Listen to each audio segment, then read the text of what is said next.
বর্ধমানে এর আগেও সন্ত্রাসবাদী কার্যকলাপের সঙ্গে যুক্ত অনেক ব্যক্তিকে গ্রেপ্তার করা হয়েছিল খাগড়াঘাটের বোমা বিস্ফোরণ কাণ্ডের পরিপ্রেক্ষিতে। তখনও পুলিশ প্রশাসন আগামী দিনে যাতে এই ধরনের ঘটনার পুনরাবৃত্তি না হয় তার জন্যে নানা রকমের প্রচেষ্টা প্রক্রিয়া শুরু করেছিল।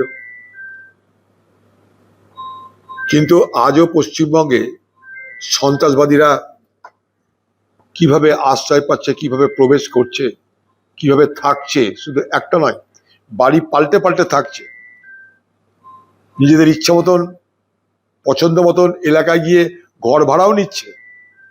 এটাতে কিন্তু এটা স্পষ্ট প্রমাণ হচ্ছে যে পশ্চিমবঙ্গের প্রশাসনিক ব্যর্থতা চূড়ান্ত।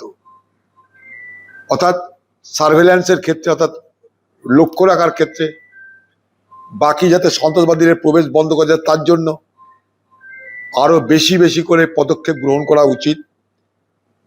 শুনলাম নাকি এই সন্ত্রাসবাদীরা আশঙ্কা প্রকাশ করেছে পশ্চিমবঙ্গের প্রশাসন যে পশ্চিমবঙ্গের মুখ্যমন্ত্রী উপর হামলা করতে পারত। তাহলে আরো ব্যাপারটা বিপজ্জনক।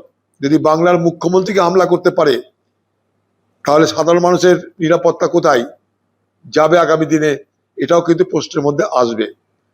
তাই গোটা বিষয়টাকেই খুব সতর্কতার সঙ্গে দেখা উচিত। এবং পাশাপাশি এটাও বলবো যেন উইশ হান্টিং না করা হয়, অর্থাৎ কাউকে না পেয়ে কাউকে ধরে কাজ না করে কাজের বাহবা দেখিয়ে যেন মানুষকে অপদস্থ করা না হয়, বিপদে ফেলা না হয়।